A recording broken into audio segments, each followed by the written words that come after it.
अस्सलाम वालेकुम students, class 9 का मैथ्स हम कर रहे थे। हमने एक्सरसाइज 4.2 स्टार्ट की थी और आज हम इसका क्वेश्चन नंबर 21 और 22 कर रहे हैं और ये एक्सरसाइज फिनिश हो जाएगी। क्वेश्चन नंबर 21 के अंदर है the expression a6 + 729 can be written in two ways. Number 1 as a sum of two squares and as a sum of two cubes. वो कह रहे हैं कि एक एक्सप्रेशन है a6 + 729, इसको आप दो तरह से लिख सकते हैं। एक as a sum of two square, यानी दो स्क्वायर्स को प्लस करके भी लिखा जा सकता है और दो क्यूब्स को भी प्लस करके लिखा जा सकता है। तो which one will be use for factoring it. इसको अगर हमें फैक्टराइज करना हो तो हम कौन सा तरीके से इसको लिखेंगे और फिर इसको फैक्टराइज भी करके दिखाना है। Also factorise the given expression. So let's start. सबसे पहले इस एक्सप्रेशन को लिखते हैं।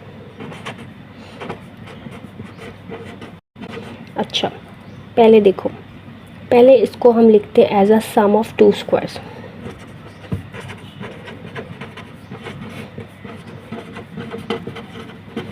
इसके अंदर दो टर्म्स हैं a6 + 729। a6 को अगर मैंने एज अ स्क्वायर लिखना है, पहले ऐसे लिख लो, ठीक है। पहले ऐसे लिखना है, ये होता है सम ऑफ टू स्क्वायर्स। अब यहाँ पे मैं क्या लिखूँगी कि मेरे पास वापस a6 आए, a³ a के ऊपर 3 लगाऊंगी ताकि 3 2 ज़ा 6 वापस मुझे दे। और 729 का स्क्वायर रूट आपको पता है, कैलकुलेट कर लेना, वो 27 आता है।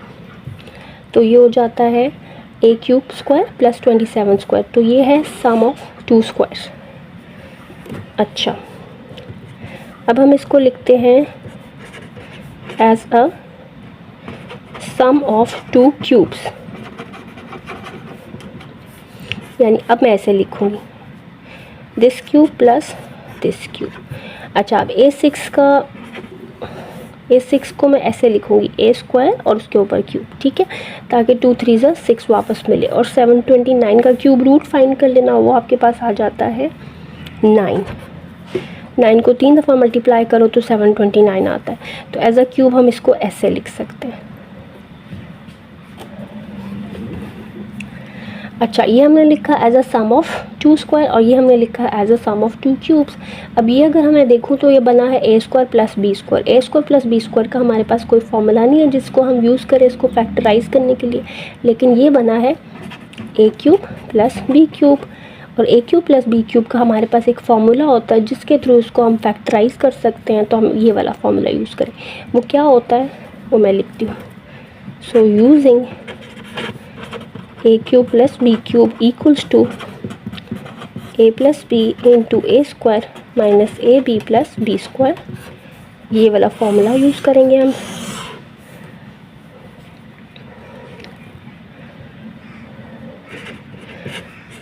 a² का क्यूब प्लस 9 का क्यूब। हमारे पास a ये है और b ये है। कैसे लिखा जा सकता है? ऐसे, ये देखिए, पहला फैक्टर है a + b, यानी कि जो a और b इनको जस्ट ऐड कर दो, यानी कि a² + 9।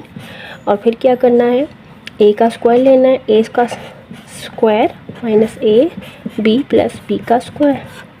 a² है और b 9 है, ठीक है। तो यहाँ पे आएगा a² × 9 और यहाँ पे आ जाएगा 9। जस्ट आपने आपके जो a और b बन रहे हैं जो कि a² और 9 है, यहाँ इस फॉर्मूला में लगा देना और सॉल्व कर देना है। a² का स्क्वायर 2 2 ज़ा 4, a4 - 9a² + 81। तो ये इसके फैक्टर्स आ गए, आंसर आ गए। सो इस क्वेश्चन में हमें इन्होंने ये कहा था कि क्यों ये मेथड लगा रहे हैं, तो आपने बताना है कि we have a formula for a³ + b³। तो जिसके फैक्टर्स ये होते हैं, ये फार्मूला यूज़ करके हमने इसको फैक्टराइज कर देना है। क्वेश्चन नंबर 22 है express 8 + 12t + 6t² + t³ as a product of 3 factors. इस ईच फैक्टर अ बायनॉमियल और ट्राइनॉमियल। एक एक्सप्रेशन दिया हुआ है पोलिनोमियल, पहले मैं इसको लिख लेती हूँ। 8 + 12t + 6t² + t³, ठीक है। इसको एक्सप्रेस करना है, यानी शो करना है, दिखाना है as a product of 3 factors, यानी इसके 3 फैक्टर्स बनाने, ठीक है। पहले हम ये करते हैं। अच्छा, अब इसको आप गौर से देखें। 8 जो है वो क्यूब है 2 का, t³ भी है t का क्यूब, ठीक है। अब आपके पास अगर ऐसा हो क्यूब में कि पहली टर्म क्यूब बन रही हो वो ए क्यूब होती है और आखिरी टर्म भी क्यूब बन रही हो वो होती है प्लस बी क्यूब, ठीक है।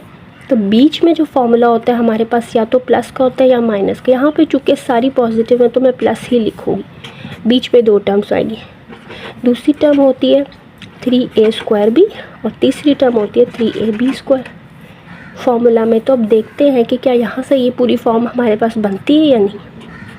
3a² b + 3ab²। अच्छा, a यहाँ से लेना है, b यहाँ से लेना है। a2 है, bt है, यहाँ पर भी a2 है, bt है। अब देखो इसको ज़रा खोलो, 2 का स्क्वायर लिया 4, 4 3 ज़ा 12t, यही आएगा। अच्छा, 3 2 ज़ा 6t², वही आएगा। इसका मतलब है इसको हम इसमें लिख सकते हैं जो कि इसके इक्वल है a³ + 3a² b + 3ab² + b³, जो कि है a + b होल क्यूब के इक्वल। ये इसका फॉर्मूला होता है, ठीक है।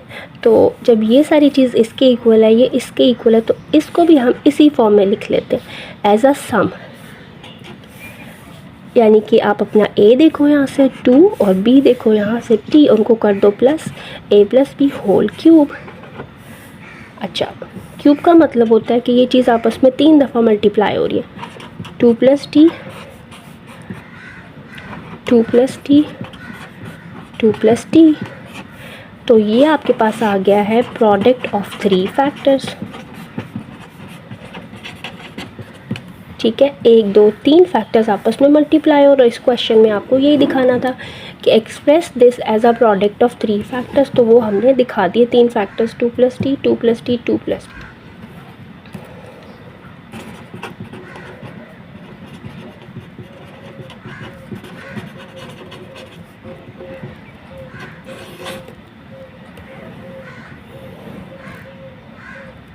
इसके बाद क्वेश्चन में पूछा हुआ है कि is each factor a binomial और ट्राइनोमियल। अब बाइनोमियल और ट्राइनोमियल क्या होता है पहले मैं आपको ये बता देती हूँ। बाइनोमियल एक्सप्रेशन वो होता है जिसके अंदर 2 टर्म्स हो, ट्राइनोमियल एक्सप्रेशन वो होता है जिसके अंदर 3 टर्म्स हो। तो हमारे पास जो एक्सप्रेशन आया है वो है 2 टर्म्स वाला, जैसे 2 और t 2 टर्म्स है, ठीक है। तो ये बाइनोमियल एक्सप्रेशन है। कौन सा है? Binomial. So this is a binomial expression. So this is the answer. I hope you liked the videos. If you did, then don't forget to subscribe my channel to encourage me. Allah Hafiz.